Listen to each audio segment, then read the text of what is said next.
Welcome back to the channel, guys. This is Bree, and it is January, which means for the gardening people out there, is it's time to start looking through your seeds and making lists of what we need to purchase and what we already have, all that kind of stuff. So what we want to grow, actually, because this year is going to be much different than we have had in previous years. We're starting a new space and we're going to have less space. So we're going to be very frugal on what we decide to plant. But we have lots of seeds to go through. So I thought I'd bring you along as we go through all of these seeds. Some of them are older, like I've had since 2020. So, we might use them, we might not, just the germination rate might not be as good. But come along and let's sort our seeds.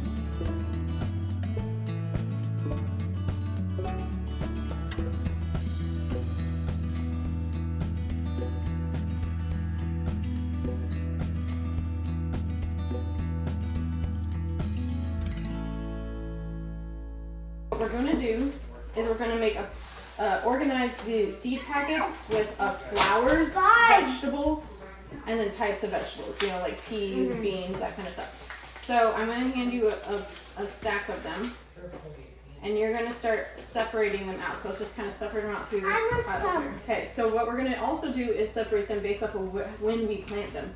So like kale and celery are cool or weather. These are onions.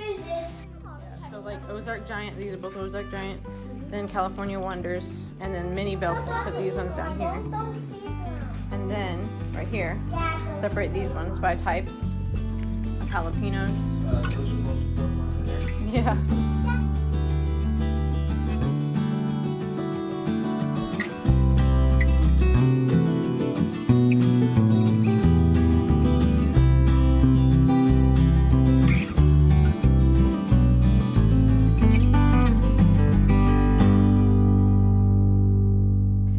We got everything separated by type, and now we need to go through them and see the expiration date and make piles of the ones that we are going to need to buy more of because they've expired. And you can use expired seeds, however your germination rate goes down. So some things that are like 3-4 years old, I will go ahead and get another pack of, just because I don't want to trust that those seeds are going to work and then they don't end up working. I will probably try to use these seeds. I'll just dump them in the ground as a succession planting or something like that, just to see if they actually work. But we'll go ahead and make our list, and then we can go from there. So do you see the expiration date? Yeah. It's right up there. So this one expires in 12/31 of 21. So that is 3 years old. Trash. No, not trash, but put it in the pot, put it in a pile over here, and we're gonna make a pile of ones that we probably should buy another pack of, which is 3 years. This is 21 too again. Oh my goodness. Hi. Okay, so this is what it looks like. We've got lots of herbs, tons of flowers. You would think I like flowers. Yeah, me too. And what do we got over here? Peppers. And squash, the different types of gourds. We do have some pumpkin and watermelon, which we've really never done, so we're gonna give that a try this year if we have space, because they do take up a lot of space. Then cucumbers and all the cool things like spinach and celery and carrots, that's right, and radishes, those are fun. Sweet peas and beans and tomatoes, which I'm already seeing that we're gonna need some tomato seeds, I think. We'll see. And then is what? Most of them are almost out. Okay. All right, I'm sitting next to this warm fire and it feels so good on this cold day. We are in the middle of like a little cold snap here, and it feels good to be next to the fire. So I thought I would go over a few of my tips for seeds, organizing seeds and getting started with just going for it and getting started with gardening. And so for our first tip, it was organizing what you have. And if you don't have seeds yet, then it's figuring out what you want to grow, and that way you can make your list. But if you've already gardened before, it's always a really good idea to organize what you have. So that's what we just did. We organized what we had, figured out which ones were a little old, ones that we probably need to start inside and make sure that they grow okay. And then some of them that are a little bit more newer, I will put in my winter growing jugs that we're gonna be doing, winter sowing jugs. Tip number 2 would be to start with less and then work your way to more. So if you're new to gardening, I would suggest starting out with a few things that you really want to grow and get the hang of growing that and figuring out the conditions that is needed for that. My cat just knocked over something.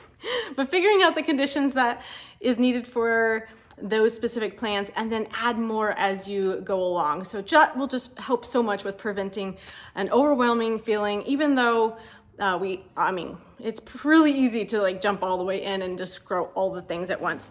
I just suggest keep it a little bit more contained and it might help you with overwhelm. All right, tip number 3 would be to have realistic goals. So we're gonna wanna grow all the things, right? We wanna be able to grow all the tomatoes so we can our tomato sauce and make salsa and all the things, but have realistic goals and be ready for failure because we learn through failures. And with gardening, there's a lot of that.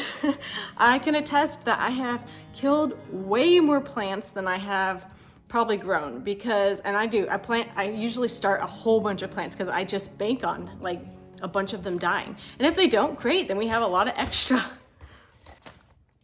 My cat is scratching on her scratch post. Are you done, Mitty? It's not the kids, it's the cat. Okay, so this year we are in a new space. We just moved to a new state and we have all new conditions for growing. Like I don't really know exactly the conditions, the property we're at.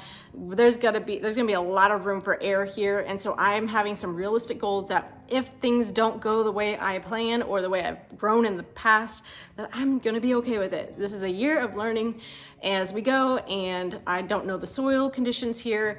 Yeah, everything is new here, so we're just gonna take it one step at a time, and in that way I will be like a new gardener in the way of I'm learning along with you guys in the conditions that is here in this property in this state.